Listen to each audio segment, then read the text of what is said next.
Oh, hello, YouTubers. This is living with hyperthyroidism with Tina.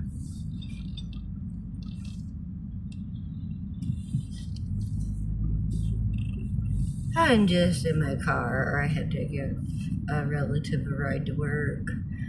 I figured I'd make a short video on my way home and talk about the disadvantages of living with hyperthyroidism and why our for-profit foods that are sold in grocery stores contribute to the thyroid issue in America. Because we put chemicals in food that causes thyroid issue, besides the fact that when they can vegetables, it's got 3 times the amount of salt, sodium, that they have to can it and preserve it for the future. Which is why I try to grow my own garden, do my own vegetables, do most of my canning myself. The last 3 summers I've been at least able to live off of what I've been able to grow through the summer, but not can. I'm hoping this year makes a difference, but that depends on my city town meeting and what the city council people say tomorrow about my theory on their not allowing laying hens and rabbits in the city limits is unconstitutional. We allow dogs and cats.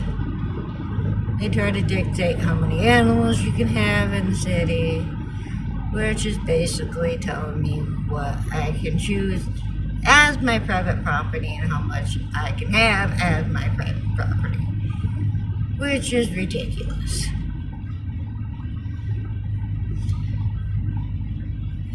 Just ridiculous. I've got a possum problem, which laying hens probably wouldn't help, but then again, they'd probably quit trying to get in my house or underneath my trailer. Instead, they'd go after my chicken coop. Negative and a positive. Because if my chickens are large enough, they'll just steal their eggs. And the only time they'll go after my chicken is when it's really hungry.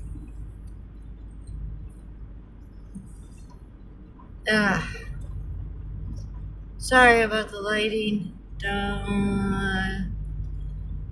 Can't be on a cell phone and drive, and my thing is not set for night vision right now.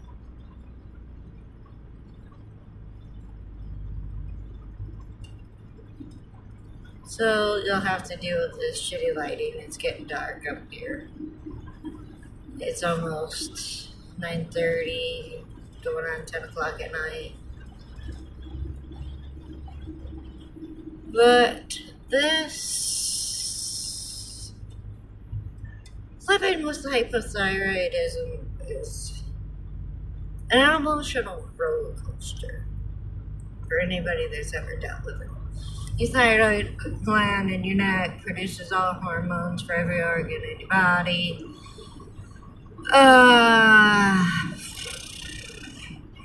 It's immunity deficiency disease. It's a bone deficiency disease.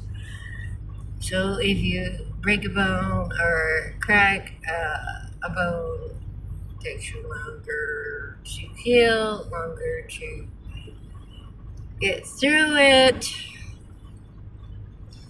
Plus, after a certain amount of time, it will just let your body decay.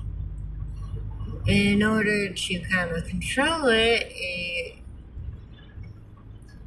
it takes the medication from the doctors, plus home remedies and actual just the right foods.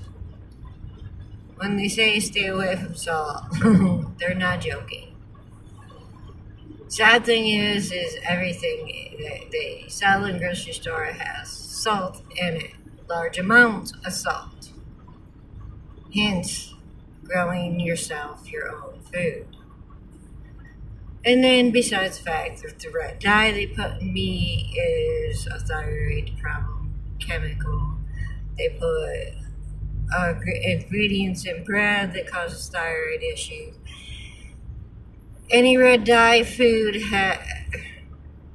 has the chemical. I mean, the list is long, surprisingly long. And yeah, I could just keep taking the medication that they give me and letting them increase it and increase it and increase it. But why not choose to benefit myself by eating right, choosing the right foods, staying away from the high salt intake, sodium, food products in stores, and doing a lot of it myself. Makes more sense. It just truly does. It's worth it in the end. And I probably need to quit smoking, but that kind of helps with the mood swings, if you know what I mean. Anybody that's had hypothyroid knows what I'm talking about. You can go for being the happiest person to the angriest person. All it takes is dealing with something as stupid as a drunk.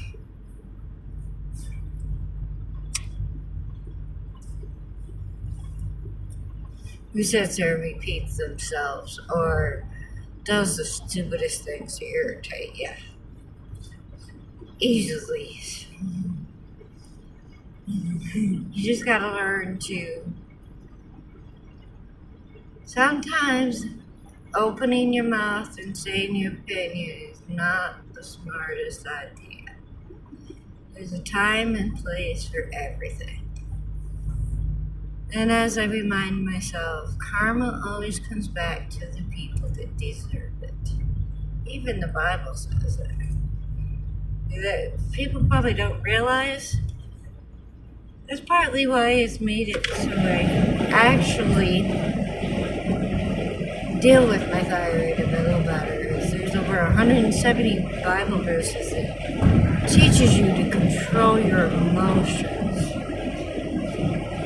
which is a big thing with living with hypothyroid, is learning to control your emotions. I guess that's kind of made me a better parent too, because I passed it on to my children.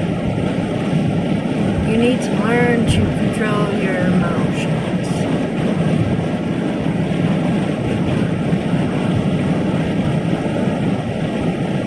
But then again, the Bible also has 100 verses that tell you to mind your own business, and over 80 Bible verses that tell you your actions speak louder than your words. And then it has the Bible verse, do unto others as you want done unto you. And if anybody reading that Bible and reads that thinks that it's how somebody else should treat you, no. The Bible was written for who reads the Bible is how oneself should behave. Not what you should expect out of somebody else, but what you should expect out of yourself.